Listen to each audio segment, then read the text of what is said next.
ठीक है, और तुम इसको उसी तरीके से याद रखोगे।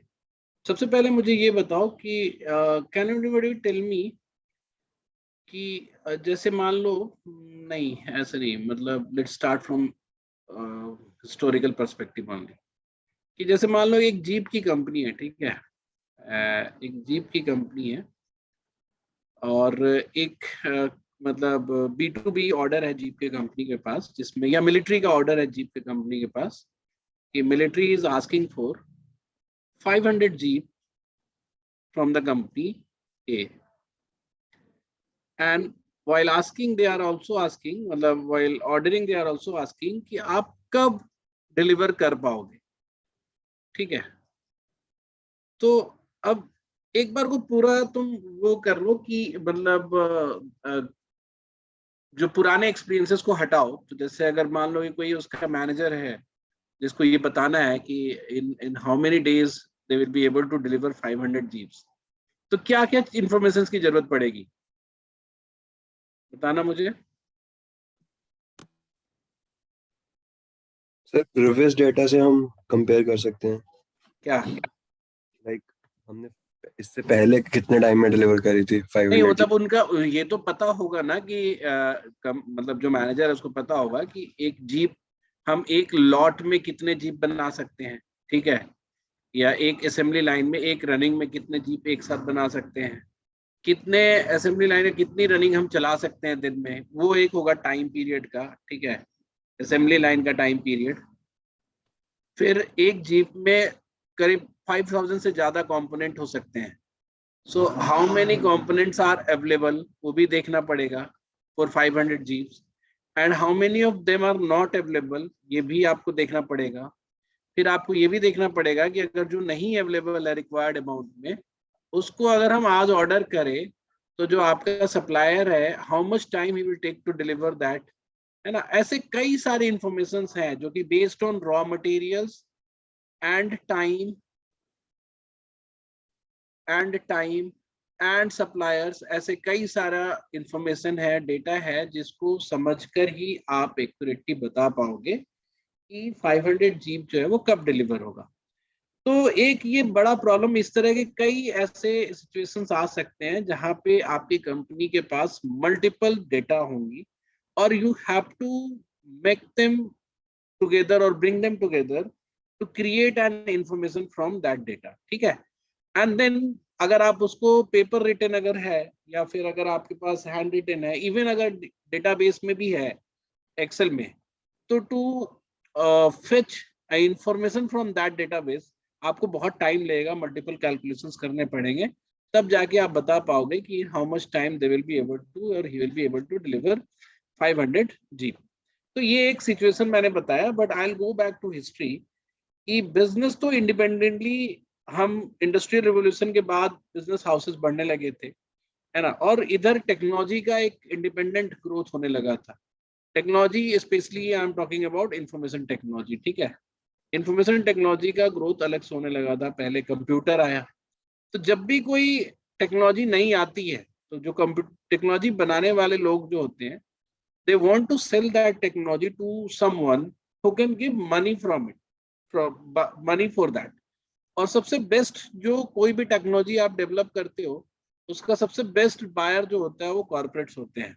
If corporate has that need, if they will by, they will B पे यू मच हायर देन, अगर आप उसको कस्टमर ओरिएंटेड अगर आप रखते हो तो जब कंप्यूटर्स बने तो सबसे पहले यूटिलाइजेशन भी कॉर्पोरेट ने स्टार्ट किया। ऑफ कोर्स गवर्नमेंट की बात हम नहीं करेंगे, मिलिट्री की बात नहीं करेंगे, ज्यादातर टेक्नोलॉजी वर्ल्ड वार के टाइम में डेवलप हुई थी, वो सब की बात हम नहीं करेंगे। I will be talking about कि जो कंप्यूटर आया, तो सबसे पहले कंप्यूटर का यूज बिजनेसेस ने यूज करना शुरू किया to keep their files in computerised format, so that they can get rid of stack of files, है ना, और जो डेटाबेस है उसको डेटाबेस के फॉर्मेट में आप उसको रख पाएंगे। फिर डेवलप हुआ कंप्यूटर के बाद लैन सिस्टम। लैन सिस्टम डेवलप हुआ तो कंप्यूटर जो जो ऑर्गेनाइजेशंस है उन्होंने अपने यहाँ उसको यूज करना शुरू किया कि लैन सिस्टम जो है, कई कंप्यूटर एक साथ अटैच्ड होके एक साथ काम कर सके, तो कंप्यूटर ने उसको यूज करना शुरू कर दिया। फिर पहले कंप्यूटर में भी फाइल मैनेजमेंट सिस्टम होता था, then it came database management system. इसमें क्या फर्क था कि आप एक सिस्टम पे डेटाबेस को मैनेज करने का एक सिस्टम बनाते हो, मतलब नॉट सिस्टम, एक स्कीम बनाते हो, and actually you can access that data from external computer, LAN based different computer also, and you can change here, that can be change accommodated at the same time here also. तो database में क्या होता है, tables बनते हैं, सारे tables एक दूसरे एक प्राइमरी टेबल से रिकॉग्नाइज्ड होते हैं, वहां के थ्रू हम एक्सेस करते हैं। और इसमें और भी फायदे हैं, अथॉरिटीज का वो होता है, कुछ फायदे और भी हैं, जैसे अब मल्टीपल जगह पे अगर डेटा सेव्ड है तो उसकी रिडंडेंसी हो जाती है, तो वो सब चीजें यहाँ से रिमूव कर सकते हो। तो एक सेंट्रलाइज्ड डेटाबेस का जो कंसेप्ट आया, तो कंपनी उसको यूज करने लगी। तो ऐसे करके यहाँ पे पॉइंट मेरा ये है कि जैसे जैसे इंफॉर्मेशन सिस्टम इम्प्रोवाइज होने लगा, कॉर्पोरेट्स के नीड भी बढ़ते चले गए और दे स्टार्टेड यूजिंग और accommodating that technology in it also. तो सबसे पहले अगर इंडस्ट्री की बात की जाए, अगर हम पहले तो इंडस्ट्री के नाम पे मैन्युफैक्चरिंग ही तो होता था, सर्विस इंडस्ट्री और इस तरह की यूनिवर्सिटी जो है, सर्विस बेस्ड यूनिवर्सिटी इंडस्ट्री जो है, वो पिछले 25-30 सालों में ज्यादा इवॉल्व हुआ है। पहले मतलब इंडस्ट्री का मतलब मैन्युफैक्चरिंग। तो सबसे पहला जब डेटाबेस का यूज होना शुरू हुआ, डीबीएमएस का यूज होना शुरू हुआ मैन्युफैक्चरिंग उसमें सेटअप में, तो उनके पास जो भी टेक्नोलॉजी थी उस समय लिमिटेड टेक्नोलॉजी थी, तो दे स्टार्टेड नेमिंग इट, है ना, उनको यूज किया अपने मटेरियल को प्लान करने में, कि रॉ मटेरियल क्या होते हैं, है ना, कितने क्या होते हैं, नहीं कितने होते हैं, यूज होते हैं, कितनी क्वांटिटी लगती है पर प्रोडक्ट, कहाँ कहाँ पे है, उसका स्टैक कहाँ रखा हुआ, स्टॉक कहाँ रखा हुआ, कितना वेयर हाउस में, कितना हमारे पास इन्वेंट्री है, कितना हमको और चाहिए होगा। इस तरह के कैलकुलेशंस के लिए डीबीएमएस का पहले यूज किया गया, है ना। इसको हमने बोला एमआरपी, है ना। एमआरपी जो है, एमआरपी का फुल फॉर्म हुआ मटेरियल रिक्वायरमेंट प्लानिंग, ठीक है। ये मतलब अब इट इज कॉमन नॉलेज, इसलिए हम ऐसा तुम्हें बता रहे हैं, ऐसा नहीं है कि ये सब्जेक्ट की स्टडी है ना। ये हिस्टोरी के फॉर्म में, हिस्ट्री के फॉर्म में आप पढ़ सकते हो। मटेरियल रिक्वायरमेंट प्लानिंग इसको बोला गया। फिर क्या हुआ कि जब थोड़ी डीबीएमएस और टेक्नोलॉजी और एडवांस हुई, आप वैन based system, wide area network हुआ, या फिर इंटरनेट बेस्ड सिस्टम डेवलप हुआ, तो हम अपने जो मैन्युफैक्चरिंग के जो डेटाबेस था उसको हमने और कैपेबल बनाया, and now it can perform more task. जैसे ये प्लान कर सकता है कि मैन्युफैक्चरिंग कितने दिन में करना है, तो जीप वाला एग्जांपल विल कम हियर, कि now it can plan, the system can plan कि 500 जीप में कितने टाइम लगेंगे, सॉफ्टवेयर कहाँ कहाँ पे बॉटलनेक है, which supplier is taking what time, can we change the supplier to make it little early, quality का कंपोनेंट क्या होगा। ऐसे जितनी सारी चीजें आप उसमें डालोगे डेटाबेस में, जितने इंफॉर्मेशन के सिस्टम डालोगे, उतना आपको रिटर्न में वो देगा। And we make a calculation aspect of it, जिससे कि वो कैलकुलेट करके भी आपको बताएगा। तो यहाँ तक जो बात हो रही है मोस्टली कैलकुलेशंस की बात हो रही है और स्टोरेज की बात हो रही है ना। अभी हम ज्यादा एनालिटिक्स की बात नहीं कर रहे हैं, we are not talking about variability of that plan, we are just talking about planning of that manufacturing वो। तो उस स्टेज को हमने बोला एमआरपी 2, है ना। एमआरपी 2 नाम एमआरपी ही है, लेकिन एमआरपी 2 लगाया, बट इससे मटेरियल नहीं, इससे मैन्युफैक्चरिंग रिसोर्स प्लानिंग इसको बोलते हैं, इस स्टेज पे आया। और सिमिलरली जैसे मैन्युफैक्चरिंग में जैसे ये डेवलप हुआ, इसी तरीके से अलग अलग डिपार्टमेंट ने भी कंप्यूटर को अपने यहाँ यूज करना शुरू किया। जैसे अगर एचआर की बात करो तो दे स्टार्टेड यूजिंग machines, मतलब computer, DBMS database in same way in managing the employees data, salary, their training need, a number of things you can think of here. Similarly, finance department also started using database or system to maintain their accounting or accounting related जो भी calculations हैं, and every department, not only finance, marketing department also started using.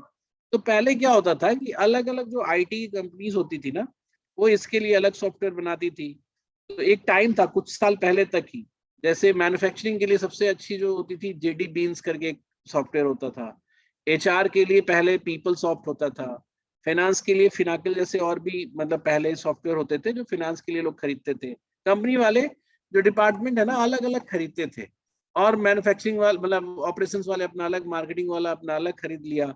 उसमें क्या होता था, इसमें एक problem, जब जब जैसे मान लो एक ऑर्गेनाइजेशन है जिसमें मैन्युफैक्चरिंग के लिए अलग है हो गया, सब एचआर के लिए अलग हो गया, फिनांस के लिए अलग सॉफ्टवेयर सिस्टम हो गया, तो इस चीज को हम लोग बोलते हैं, मतलब पुराने में इसको बोलते हैं लिगेसी सिस्टम। ये बहुत सालों से चलता आ रहा है और अलग अलग डिपार्टमेंट अपने मतलब नीड और कैपेबिलिटी के हिसाब से अलग अलग सॉफ्टवेयर को खरीदती थी, उसको कस्टमाइज करवाती थी। प्रॉब्लम यहाँ ये होती थी कि देखो एक ही आदमी, जैसे मान लो एक पर्सन है जो मैन्युफैक्चरिंग रिसोर्स में, तो पीपल की भी काउंटिंग होगी। तो एक पर्सन जिसकी एम्प्लॉय आईडी मैन्युफैक्चरिंग वालों ने बनाया ऐसे कि असेंबली लाइन 1 पे काम करता है और उसका कोई पर्टिकुलर मान लो कि काम एक्स है, तो AL1X उसने एक एम्प्लॉय का आईडी रखा। एचआर वाले उसका रखेंगे अलग टाइप से आईडी रखेंगे, वो रखेंगे उसके मतलब जैसे मैन्युफैक्चरिंग में है, किस ईयर में ज्वाइन किया है एंड कौन से नंबर का एम्प्लॉय है, ऐसे रखेंगे। फिनांस वाले उसकी सैलरी देने के लिए अलग एम्प्लॉय। अब if someone who is centrally willing to take और गैदर ऑल द डेटा और उसको कुछ प्लान करना हो, कुछ वो करना, इम्प्रोवाइज करना हो, तो वो परेशान हो जाएगा, because data from all these different softwares will not और आर नॉट इन सिंक। तो ये लेगेसी सिस्टम की ये प्रॉब्लम थी। तो बाद में इसका एक सोल्यूशन निकल के आया, है ना, जिसको हम लोग बोले और हमने इसका नाम दिया ERP सिस्टम्स। ERP ऐसे तो दिखता, मतलब सुनने में ऐसे तो मिलेगा कि ERP is not a noun, है ना, इंटरप्राइज रिसोर्स प्लानिंग इसको बोलते हैं, है ना। इंटरप्राइज का मतलब क्या होता है बताओ, कोई बताओ क्या? Sir basically organisation. नहीं, बेसिकली और ये ऐसे तो ये ना, ये बहुत पुअर तरीका है। मैनेजमेंट की क्लास में दो वर्ड्स को आप मैच नहीं कर सकते, ठीक है, दो अलग अलग वर्ड है तो दो अलग अलग मीनिंग आपको जानना है, ठीक है। तो organisation is group of people, organised मतलब organisation structured group of people, है ना, कलेक्टेड और gather together to perform any task और गोल, ठीक है। ये ऑर्गेनाइजेशन की बात हुई। और इंटरप्राइज होता है क्या? Organisation with all its assets. मेरी बात समझ में आई क्या बोल रहा हूं मैं? जैसे सिर्फ लोगों का ग्रुप की बात हम कर रहे हैं तो वो ऑर्गेनाइजेशन में काउंट होता है, but organisation with all its assets मतलब उसकी सारी फैक्ट्री, सारी मशीनरी, सारे एसेट्स, है ना, सब मिला के इंटरप्राइज कहलाता है, ठीक है। So sir, we can say an organization is a subset of enterprise. Yes Okay, sir. Okay. हाँ, तो मतलब मैंने वो डिफिनेशन बोला, organisation with all its assets is enterprise. तो एंटरप्राइज जो है उसके रिसोर्सेज की, इसके रिसोर्स मतलब people, all the assets, raw material, fund, सबकी planning, not in verb sense but planning का एक इकट्ठा सेंट्रलाइज्ड सॉफ्टवेयर। इसमें होता क्या है कि आप सारे डेटा एक जगह पे रखते हो centralised, and then you have different wings or different softwares to use that data for different departments. तो HR वाले अपने पर्पस से यूज करेंगे, फाइनेंस वाले अपने पर्पस से यूज करते हैं। तो ये सब जो है अब इस बार ये मॉड्यूल्स कहलाने लगे। ये सेंट्रलाइज डेटा हुआ, HR के सारे सॉफ्टवेयर, जो सॉफ्टवेयर कहने का मतलब all those programs which basically fetch data from central database and give you the relevant information, ये हमारा HR का मॉड्यूल कराने लगा। इसी तरह से फिनांस का, इसी तरह से मार्केटिंग का, इसी तरह से रिसर्च एंड डेवलपमेंट का, फिर मैन्युफैक्चरिंग का सारा। तो ये जो इसको हम बोलते हैं, कई बार तुमने सुना होगा कि R/3 स्ट्रक्चर होता है, ठीक है। कुछ इंपॉर्टेंट टर्म है तुम्हें बता दे रहे हैं हम, सो दैट इंटरव्यू में काम आएगा। R/3 स्ट्रक्चर मतलब होता है 3 tier आर्किटेक्चर। 3 tier आर्किटेक्चर क्यों बोलते हैं हम इसको? इसमें ऐसा होता है चीज कि पहले होता है आपका डेटाबेस, है ना, जो सेंट्रलाइज डेटाबेस की बात करते हैं। उसके बाद होता है इसका एप्लीकेशन लेयर, मतलब सिर्फ डेटा आपको सारे इंफॉर्मेशन नहीं देगा ना, आपको उसमें एप्लीकेशंस डालने पड़ेंगे। कि जैसे मान लो कि if marketing person is asking for कि पिछले 12 महीने का जो भी सेल है है ना, उसको आप ग्राफ बना के दो, तो डेटाबेस में तो सिर्फ डेटा होता है, और इस आदमी के पास एक कंप्यूटर है और इसके पास अथॉरिटी है कि वो डेटाबेस को एक्सेस कर सकता है, लेकिन ग्राफ बना के कौन देगा, तो वो आपका एप्लीकेशन लेयर देता है। और पूरी जो फाइट थी पहले, मतलब आज से कुछ साल पहले तक, making application layer more and more capable for delivering मतलब डिफरेंट काइंड ऑफ इंफॉर्मेशन। तो ये डेटाबेस है, ये एप्लीकेशन लेयर है, और लास्ट में आपका यूजर। तो यूजर तो कई सारे हो सकते हैं, उनकी अलग अलग राइट्स होती है, जैसे सीईओ के राइट्स अलग होंगे, मार्केटिंग मैनेजर के राइट्स अलग होंगे, एचआर का। तो ये जब 3 लेयर्स हो गए ना, इसी को हम लोग 3 टायर आर्किटेक्चर बोलते हैं। And now you can see कि database is just to save the data, and application layer is something which basically make data meaningful. तो आप देखोगे कि जितने भी ईआरपी के कंपनीज थे, जैसे तुमने कभी कभी सुना होगा, ईआरपी के कंपनीज कौन से होते हैं, जैसे SAS R/3 है ना, सास सुना होगा, SAP, सॉरी SAP ये एक कंपनी है। ऐसे एक और भी कंपनी है, पीपलसॉफ्ट जो एचआर वाली थी, वो ओरेकल के साथ मिलकर एक अलग ईआरपी कंपनी बन गई। कुछ इंडस्ट्री स्पेसिफिक भी ईआरपी की कंपनीज होती हैं, ठीक है। तो ऐसे कई सारी ईआरपी कंपनीज हैं जो एक बेसिक मॉडल ऑफ सॉफ्टवेयर बना के रखती हैं, और फिर वो ऑर्गेनाइजेशन में जाकर उनके हिसाब से कस्टमाइज कर देती हैं। तो डेटाबेस के नाम और लक्षण कैसे होंगे, एप्लीकेशन लेयर कैसा होगा, ये जाके कस्टमाइज किया जाता है। एंड एक टाइम के बाद हर कंट्री की गवर्नमेंट ने ये मैंडेटरी कर दिया है कि आपके ऑर्गेनाइजेशन की डेटा एक सर्टेन रेवेन्यू के बाद आपकी ऑर्गेनाइजेशन की डेटा जो है वो ईआरपी के थ्रू ही सेंट्रलाइज्ड मैनेज होनी चाहिए। So that's why those were the time जब आईटी में बहुत ज्यादा वैकेंसीज आने लगे थे, आईटी इंडस्ट्री बहुत ग्रो होने लगा था। कभी तुमने सोचा होगा ना भाई कि विप्रो और इन्फोसिस अचानक से कैसे ग्रो करने लगे, because it was mandatory for all those company जिनकी रेवेन्यू सम अमाउंट से ज्यादा है। और इनफैक्ट अगर वो मैंडेटरी ना भी करे गवर्नमेंट, तो आपको सरवाइव करने के लिए ऐसा करना पड़ेगा, बिकॉज द अर्लियर सिस्टम जिसको हम लीगेसी सिस्टम बोल रहे थे, वहां पे इतनी प्रॉब्लम थी कि कम्युनिकेशन नहीं हो पा रहे थे आपस में, सॉफ्टवेयर की कम्युनिकेशन नहीं हो पा रहे थे। If somebody from HR is looking for some data from marketing, तो वो उसको पहले कन्वर्ट करके बताएगा कि हम जो डेटा ऐसे मैनेज करते हैं, आप इसको ऐसे समझो, फिर ये इसमें डालेगा। तो ये जो कम्युनिकेशन बैरियर है, which was not due to fight, due to any kind of dissonance, ये सॉफ्टवेयर की वजह से ऐसा डेवलप हो गया। तो this silo which was developed due to legacy system was hampering the organization in order to achieve their goal। ठीक है, तो पॉइंट मेरा ये है यहाँ पे कि ये इसलिए आईटी इंडस्ट्री एक टाइम पे बहुत ज्यादा बूम की। तुम देखोगे कि मैकेनिकल इंजीनियर से लेकर सिविल इंजीनियर से लेकर इलेक्ट्रिकल केमिकल सारे बच्चे जो है वो आईटी में जॉब करने लगे, because there was sudden burst of IT industry, जिसमें सारी जो छोटी छोटी कंपनीज थी, they started using IT software ERP. अब तुम्हें पता है तुम्हें कि इन्फोसिस और विप्रो हम इतनी बड़ी कंपनी जानते हैं, but they are such small company कि उनका एक बहुत बड़ा परसेंटेज ऑफ बिजनेस सिर्फ इम्प्लीमेंटेशन पार्टनर की तरह होता है।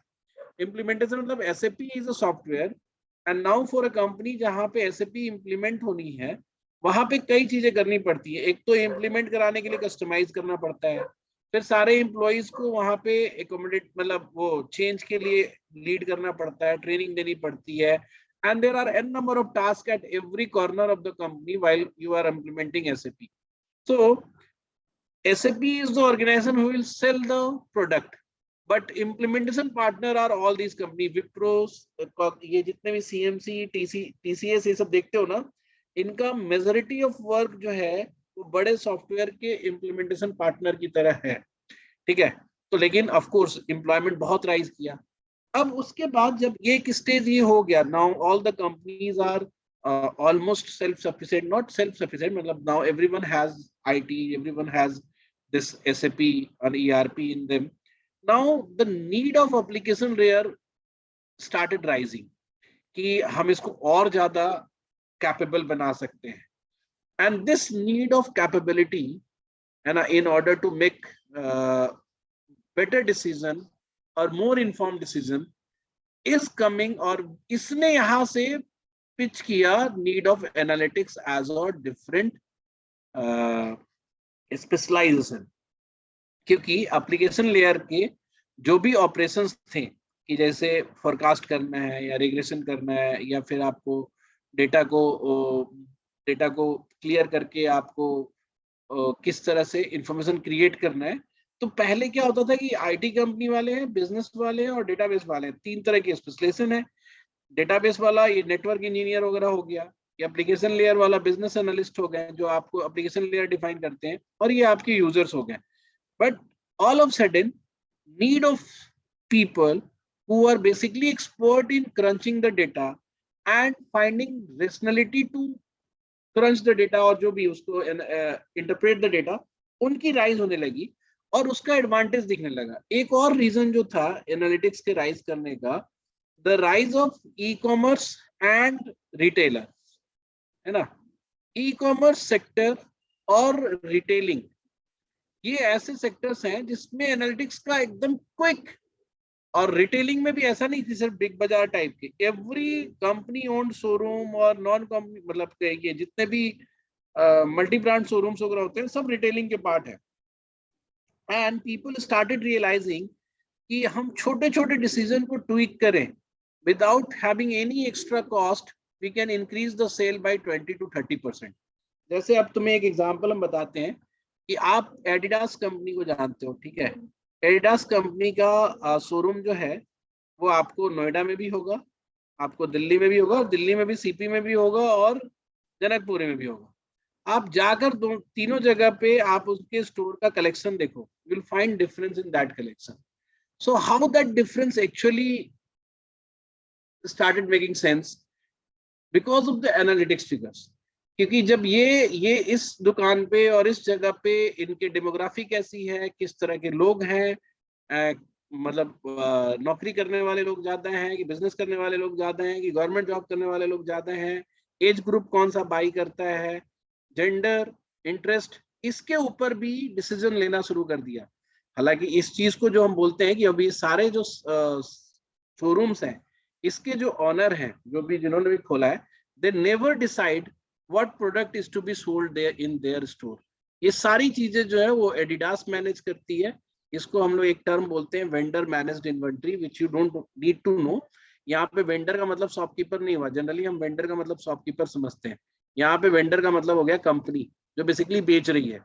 तो कभी तुम शोरूम वगैरह का कभी लोगे ना वो, तो तुमको सिर्फ जगह डिसाइड करके आपको, जैसे वो पैसा लगा दिया आपने इंटीरियर का, आपने शोरूम खोल लिया, each and every decision about stock will be made by company through their vendor managed inventory। और यहाँ पे एनालिटिक्स का दूसरा जो बिग बाजार जैसे चेन है या अमेजन जैसी चेन है, they started using analytics on the basis of time zone, geographical zone, how much time we are giving for which product, कैसे फ्लैश करना है, suggested product का कैसे होता है, everything now they started doing it through। अब ये क्या होता है कि जैसे ये 3 लेयर की काम है वो अभी भी वही है, यूजर्स है, एप्लीकेशन लेयर है एंड डेटाबेस है। ये एप्लीकेशन लेयर में एनालिटिक्स वाले क्या करते हैं, तुरंत बताते हैं कि चलो let's have this scheme for analysing the data and let's see what happens, what information we are getting and let's use that information for strategy, है ना। तो जो स्ट्रेटजी वाली टीम होगी वो उसको इंफॉर्मेशन को यूज करेगी। सो बहुत सिंपल सा तुम्हें हम रिजल्ट बताते हैं कि विथ जस्ट दिस एनालिटिक्स, है ना, कई सारे स्टोर्स जो हैं उनकी जो मंथली सेल है वो 50% से लेकर 100% तक राइज कर गई, जो कि ऐसे नहीं दिखता था। मतलब एक normal I, a normal person with his normal mind will not be able to make such decisions because he is not able to see the entire data at one go, है ना। आप आदमी समझदार हो सकता है, आदमी ज्यादा अच्छा डिसीजन ले सकता है, बट कंप्यूटर की तरह वो उसके पास स्टोरेज नहीं है ना, विजुअलाइजेशन नहीं है। तो वो काम आप डेटा के थ्रू आप विजुअलाइज करके आप इम्प्रोवाइज कर सकते हो। एंड नाउ पहले तो ई कॉमर्स और रिटेलर्स ने इसको यूज करना शुरू किया, then it started like everywhere we can use this analytics in big way, marketing में, ऑपरेशंस में, सप्लाई चेन में, एचआर में, है ना। विच वाज लाइक, मतलब मुझे जब पहली बार एचआर एनालिटिक्स हमने सुना था, हमने बोला कि इसकी भी क्या जरूरत है ना। But they are using in big way now, और अब तो और ज्यादा, because for many company attrition rate of 5% is a big deal, है ना। दे डोंट इवन वांट कि 5% का भी एट्रिशन रहे, है ना। साल में आपके 5% एम्प्लॉय चले जाए तो उनको ये बहुत बड़ा चंक लगता था और उनकी कॉस्टिंग बहुत हाई रहती थी। ऐसे मोमेंट पे एनालिटिक्स को यूज कर सकते हैं और करना ही पड़ता है, because the cost is very high, है ना। कौन सी कॉस्ट, हायरिंग की और लेटिंग देम गो और जो भी उस बीच का प्रोसेस है ट्रेनिंग वगैरह का, उसकी कॉस्ट बहुत हाई है और फिर बिजनेस लॉस होता है। तो कई जगह पे people started looking this as an opportunity. If we see data more, if we try to visualize more and more data or find information from data, we will be getting better insight and we can make better decisions and strategy.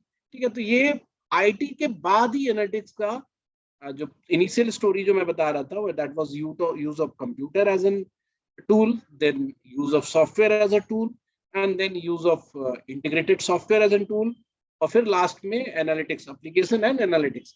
So this is the stage and story of analytics का evolution. And एक minute,